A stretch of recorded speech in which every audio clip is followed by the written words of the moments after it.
اللہ الرحمن الرحیم۔ السلام علیکم ناظرین۔ میں بغیر نکاح کے چودھری الیاس کی 2 بیٹیوں کی ماں بن چکی تھی۔ اس نے مجھ سے نکاح نہیں کیا تھا۔ اب مجھے ڈر تھا چودھری میری بیٹیوں کو بھی بیچ دے گا۔ میں وہاں سے بھاگ کر بہت دور جا کر ایک مسجد کے سامنے بیٹھ کر بھیک مانگنے لگی۔ مسجد کے امام نے کہا کہ تم اپنی بڑی بیٹی مجھے دے دو، اس کو میں پالوں گا۔ میں نے اس پر اعتبار کر کے اپنی بیٹی اس سے دے دی۔ ایک روز مسجد سے میری بیٹی کے چیخنے کی آوازیں آ رہی تھی۔ میں بھاگ کر اندر گئی تو میرا دل پھٹ گیا، کیونکہ میری بیٹی، میرا نام عالیہ ہے۔ میں اپنے گھر کے کاموں میں مصروف تھی، تبھی میرے موبائل کی گھنٹی بجی۔ میری بڑی بیٹی سونیا کی طبیعت خراب تھی، وہ اندر کمرے میں سو رہی تھی۔ میں نے جلدی سے جا کر کال اٹھائی تو کوئی انجان شخص تھا۔ اس نے جو کچھ کہا وہ سن کر میرے ہوش اڑ گئے۔ وہ کہہ رہا تھا کہ میری چھوٹی بیٹی جو اسکول پڑھنے گئی ہوئی تھی مگر اب اس کے قبضے میں ہے۔ میں نے روتے ہوئے کہا کہ میں ایک غریب عورت ہوں اور تمہیں دینے کے لیے میرے پاس پیسے نہیں ہیں۔ تب وہ کہنے لگا کہ مجھے پیسے چاہیے بھی نہیں، مجھے صرف تم سے ایک کام ہے، اگر تم نے وہ کر دیا تو میں تمہاری بیٹی کو چھوڑ دوں گا۔ اس نے جو پتہ بتایا وہ گھر سے بہت دور تھا، مگر اپنی بیٹی کے لیے تو میں کچھ بھی کر سکتی تھی۔ جانے وہ کون تھا اور مجھ سے کیوں دشمنی نکال رہا تھا۔ میں نے جلدی سے اپنے بھائی کو کال ملائی مگر اس کا نمبر مصروف جا رہا تھا۔ میں اس وقت بھول چکی تھی کہ میری بڑی بیٹی گھر پر بیمار ہے۔ بس میں نے چادر لی اور دروازے کو باہر سے تالا لگا کر اس شخص کے دیے گئے پتے پر جا پہنچی۔ جس جگہ میں پہنچی تھی وہ ایک ویران سا پارک تھا اور وہاں کوئی نظر نہیں آ رہا تھا۔ میں ادھر ادھر گلیوں میں پاگلوں کی طرح اپنی بیٹی کو تلاش کرنے لگی، مگر وہاں کوئی نہیں تھا۔ جس نمبر سے کال آئی تھی میں نے فون ملانے کی بہت کوشش کی، مگر اس کا نمبر بند جا رہا تھا اور یہ بڑی تشویش کی بات تھی۔ میں دوبارہ سڑک پر آ گئی۔ اچانک میرے دماغ میں خیال آیا کہ کہیں کسی نے میرے ساتھ شرارت تو نہیں کی ہے۔ میں وہاں سے سیدھا اپنی بیٹی کے اسکول گئی۔ وہاں جا کر مجھے پتہ چلا کہ میری بیٹی تو وہیں ہے۔ تب میں نے سکون کا سانس لیا، مگر اگلے ہی پل میں گھبرا گئی جب مجھے گھر پر موجود اپنی بڑی بیٹی کا خیال آیا تھا۔ جانے کیوں میرے دل کو یکدم ہی بے چینی سی ہوئی۔ میں سڑک پر گاڑی کا انتظار کر رہی تھی۔ جب وہاں پر ایک ٹیکسی رکی میں نے جب دیکھا تو جلدی سے بیٹھ گئی۔ وہ میرے بھائی کی ٹیکسی تھی۔ وہ مجھے دیکھ کر حیران رہ گیا، مجھ سے پوچھنے لگا کہ آپ یہاں کیا کر رہی ہیں۔ پہلے تو میں سے سب بتانے لگی، مگر پھر میں رک گئی اور پھر سوچا کہ شام کو یہ گھر آئیں گے تو پھر بات کروں گی، ابھی انہیں کام کرنے دیتی ہوں۔ میں نے کہا کہ میں بچیوں کی کارکردگی کے بارے میں پوچھنے گئی تھی۔ میں گلی کے نکڑ پر ہی اتر گئی اور بھائی وہیں سے واپس چلا گیا۔ جیسے ہی میں نے گھر کا دروازہ کھولا تو میری جان نکل گئی۔ کمرے سے میری بیٹی کے چیخنے کی آوازیں آ رہی تھی۔ میں جلدی سے اندر بھاگی تو میری بیٹی کو غشی کے دورے پڑ رہے تھے اور وہ دیکھتے ہی دیکھتے بھی ہوش ہو گئی تھی۔ اس کی یہ حالت دیکھ کر میں گھبرا گئی تھی۔ اس کی اور کمرے کی حالت تو کچھ اور ہی کہانی سنا رہی تھی۔ میں نے اس کو ہوش میں لانے کی بہت کوشش کی، مگر وہ ہوش میں نہیں آئی تو میں ڈر گئی اور جلدی سے محلے کے لیڈی ڈاکٹر کو بلا لائی۔ میرے دل میں بہت سے وہم اور خدشے سر اٹھا رہے تھے۔ یہ سب کچھ جو بھی ہوا تھا وہ ایک گہری سازش لگ رہی تھی۔ کسی نے مجھے جھوٹ بول کر گھر سے دور جانے پر مجبور کیا تھا تاکہ کوئی میرے گھر میں داخل ہو جائے، اور میری بیٹی کے ساتھ اس سے آگے میں کچھ سوچنا نہیں چاہتی تھی۔ ڈاکٹر نے بچے کا چیک اپ کیا اور باہر آ کر مجھے عجیب سی نظروں سے دیکھتے ہوئے کہنے لگی، آپ کی بیٹی کے ساتھ زبردستی کرنے کی کوشش کی گئی ہے۔ آپ کیا گھر پر نہیں تھی جب آپ کی بیٹی کے ساتھ یہ سب ہوا ہے؟ یہ سن کر میرے قدموں تلے سے زمین نکل گئی کہ ڈاکٹر نے یہ کیا کہہ دیا ہے۔ بھلا میری بیٹی کے ساتھ ایسا کون کر سکتا تھا؟ ہم تو یہاں کسی کو جانتے بھی نہیں تھے، پھر کون دشمنی نکال رہا تھا؟ ڈاکٹر چلی گئی تو میں اپنی بیٹی کی طرف آئی جو اس وقت سو رہی تھی۔ میں بری طرح ڈر گئی اور سارے کھڑکی دروازے بند کر دیے۔ تھوڑی دیر کے بعد میری بیٹی کو ہوش آ گیا تو وہ میرے گلے لگ کر رونے لگی۔ میں نے اس سے پوچھا کہ بیٹا یہاں کون آیا تھا؟ وہ بہت ڈر گئی تھی۔ پھر اس نے مجھے جو بتایا تھا میں اس کی بات سن کر پتھر ہو گئی تھی۔ میرا ماضی میرے سامنے ایک فلم کی طرح چلنے لگا تھا۔ میں اپنے گاؤں کی سب سے حسین لڑکی تھی۔ مجھ پر ایسی جوانی آئی تھی کہ ہر کوئی مجھے رک کر دیکھتا تھا۔ چودھری الیاس کی مجھ پر پہلے دن سے ہی بری نظر تھی۔ وہ شادی شدہ تھا اور اس کی بیوی بھی بہت بڑے زمیندار کی بیٹی تھی۔ میرا سگا باپ فوت ہو گیا تھا۔ میری ماں نے دوسری شادی کی تھی، مگر میرا سوتیلا باپ ایک لالچی انسان تھا۔ اس نے مجھے چودھری کے ہاتھوں 2 لاکھ روپے میں بیچ دیا تھا۔ چودھری مجھے اپنی گاڑی میں بٹھا کر ایک کوٹھے پر لے آیا تھا۔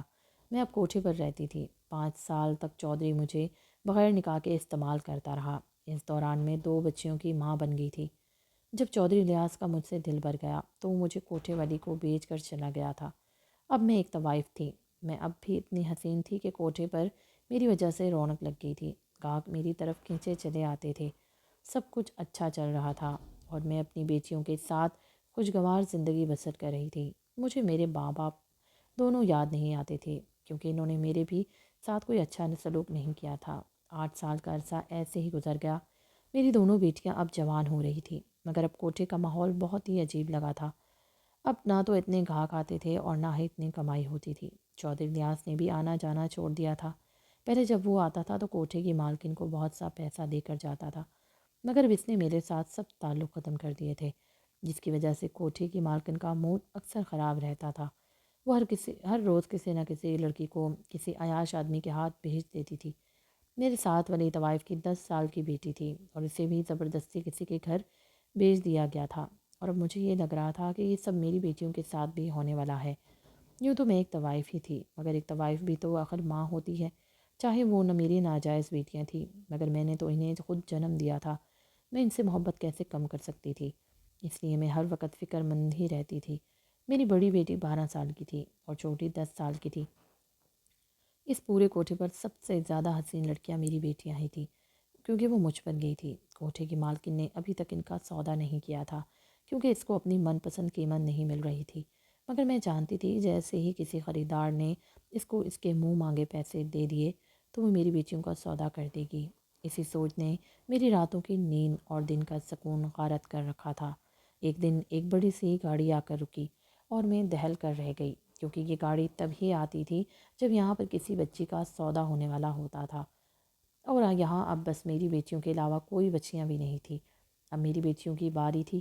اس سوچ نے مجھے جکڑ لیا کہ میری بیٹیوں کی زندگی خطرے میں تھی۔ میں جلدی سے اندر بڑھی، میرے پاس بہت وقت کم تھا۔ میں نے جلدی سے اپنی بیٹیوں کا ہاتھ پکڑا اور انہیں لے کر پچھلی طرف چلی آئی۔ وہاں پر ایک دروازہ تھا جس پر کئی سالوں سے تالا لگا ہوا تھا، مگر میں پچھلے کئی دنوں سے اس تالے کو کاٹنے کی کوشش کر رہی تھی، اور خوش قسمتی سے میں نے اس تالے کو مکمل طور پر کاٹ دیا تھا۔ چونکہ اس طرف کوئی نہیں آتا تھا، میں جلدی سے اس طرف آئی اور تالا کھول کر اس دروازے کے ذریعے سڑک پر چلی آئی۔ میرا خیال تھا کہ مجھے بھاگتے ہوئے کسی نے بھی نہیں دیکھا ہوگا، مگر یہی میری سب سے بڑی غلط فہمی تھی، کیونکہ کوٹھی کی چھت پر موجود ایک اور طوائف نے مجھے دیکھ لیا تھا اور اس نے چیخ چیخ کر سب کو اکٹھا کر لیا تھا، اور فوراً ہی سب میرے پیچھے بھاگے تھے۔ میں ڈر گئی اور میں نے اپنی بیٹیوں کا ہاتھ پکڑ کر جلدی سے سڑک پار کرتے ہی بغیر دیکھے سامنے سے آتی ایک ٹیکسی کو روکا اور بیٹیوں کو لے کر اس میں بیٹھ گئی۔ وہ آدمی پوچھنے لگا کہ جی آپ نے کہاں جانا ہے؟ تو میں نے کہا کہ کہیں بھی لے چلو، مگر یہاں سے گاڑی بھگا لو، وہ لوگ میرے پیچھے ہیں، میں نہیں چاہتی تھی کہ وہ مجھے تک پہنچیں، پلیز تم جتنی تیز ہو سکے گاڑی چلاؤ۔ اس نے ایسا ہی کیا اور جلد ہی ہم وہاں سے کافی دور دوسرے علاقے میں آ گئے۔ میرے پاس جتنے پیسے تھے میں نے اس شخص کو دے دیے اور کہا کہ مجھے کسی دارالامان میں چھوڑ دو۔ وہ کہنے لگا کہ اگر آپ پورا نہ مانیں تو مجھے اپنی پریشانی بتا سکتی ہیں۔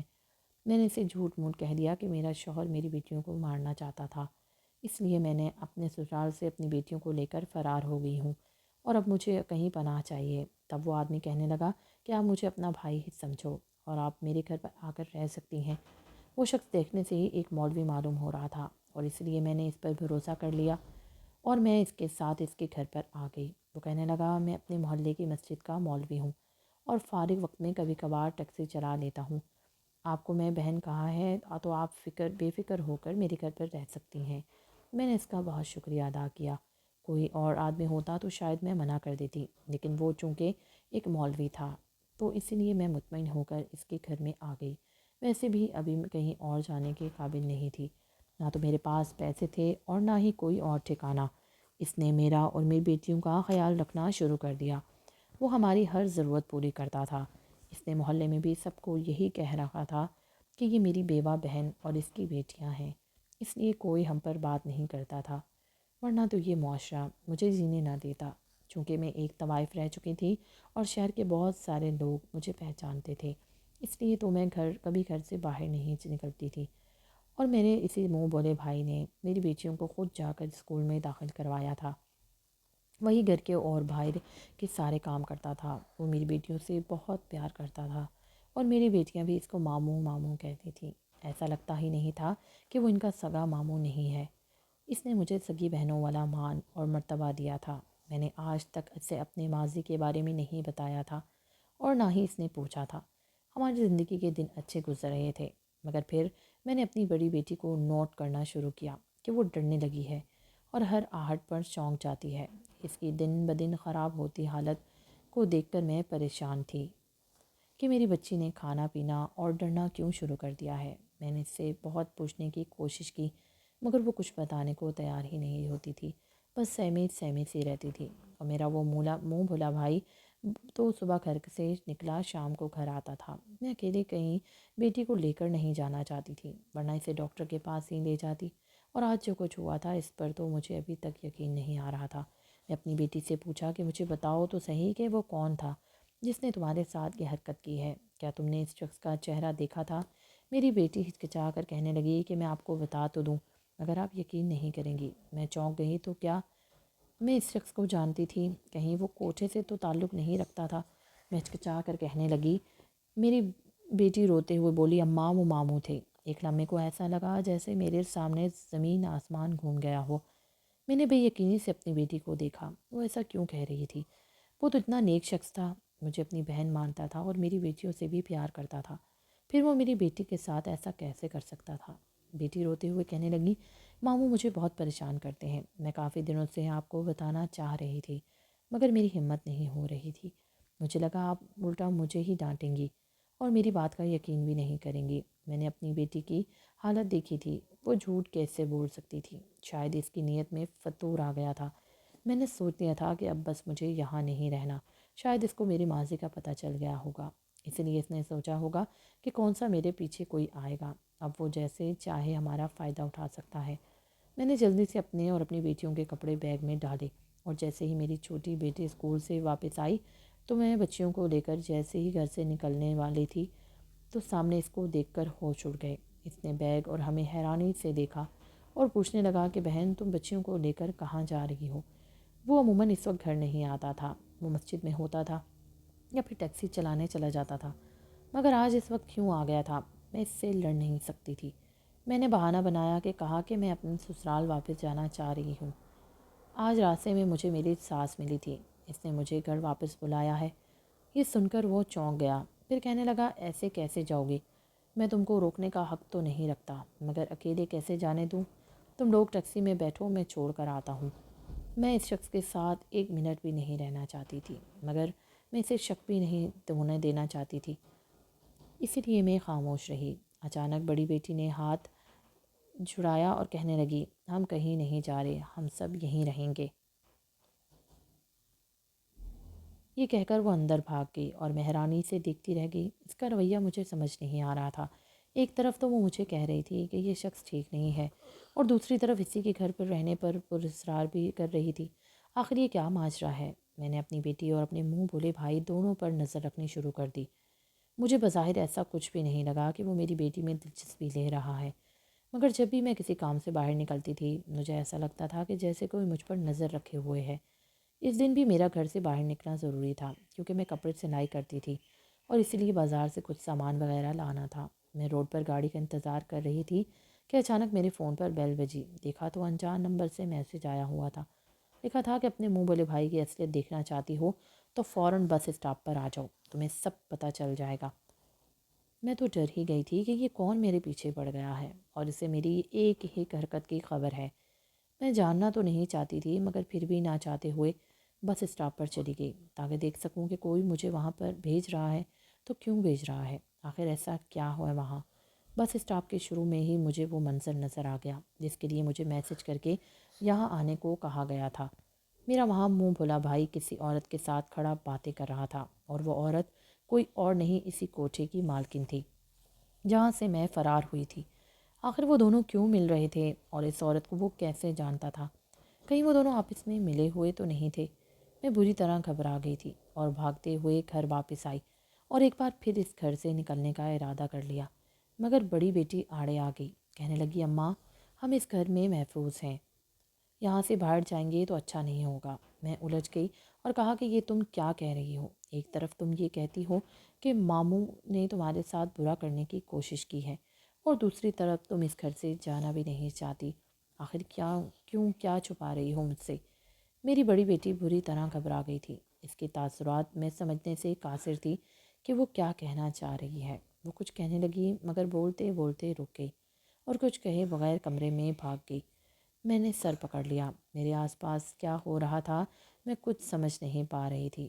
کبھی مجھے لگتا کہ میرے خلاف جال بنایا جا رہا تھا اور کوئی سازش کر رہا تھا، اور کبھی لگتا کہ ایسا کچھ نہیں ہے۔ مجھے کوٹھے سے بھاگے ہوئے 6 ماہ کا عرصہ ہو گیا تھا، اور آج اچانک اس کوٹھے کی مالکن کا مولوی بھائی سے ملنا مجھے شک میں مبتلا کر رہا تھا۔ میں بس اب یہاں نہیں رہ سکتی تھی۔ میں نے بیٹیوں کو تیار کیا اور زبردستی انہیں لے کر دارالامان چلی آئی۔ زندگی یہاں کون سا آسان تھی۔ سب سے تو پہلے تو مجھے اپنی بیٹیوں کے اسکول کی قربانی دینی پڑی۔ وہ بہت اچھے اسکول میں پڑھتی تھی اور اب انہیں یہیں میرے پاس ہی رہنا تھا۔ میں سمجھ نہیں پا رہی تھی کہ میں نے اچھا کیا یا برا کیا۔ میرے اوپر تو جیسے زمین ہی تنگ ہو گئی تھی۔ مجھے کہا گیا تھا کہ مجھے اپنی بیٹیوں کو یتیم خانے بھیجنا ہوگا تاکہ وہاں ان کی تعلیم اور تربیت کا انتظام ہو سکے۔ میں اپنی بیٹیوں سے دور نہیں رہنا چاہتی تھی، اس لیے میں دارالامان سے نکل کر سڑک پر اپنی بچیوں کو لے کر بیٹھ گئی۔ مجھے بڑے والی بیٹی کہنے لگی، میں نے آپ کو کہا تھا کہ اس گھر سے مت نکلیں، اب دیکھ لیا ہمارے ساتھ کیا ہو رہا ہے۔ میں اسے کیا سمجھاتی کہ جہاں عزت کے لٹیرے ہوں وہاں ہم نہیں رہ سکتے۔ وہ تو چھوٹی بچی تھی۔ اسی وقت وہاں سے ایک عورت گزری، پھر دوبارہ رک کر واپس آئی تو اسے دیکھ کر میں چونک گئی۔ وہ ایک طوائف تھی اور کوٹھے پر میرے ساتھ ہوتی تھی۔ مجھے سال میں اپنی بیٹیوں کے ساتھ دیکھ کر کہنے لگی، تم نے دیکھ لیا باہر کی دنیا میں کیا ہوتا ہے، تم واپس آ جاؤ۔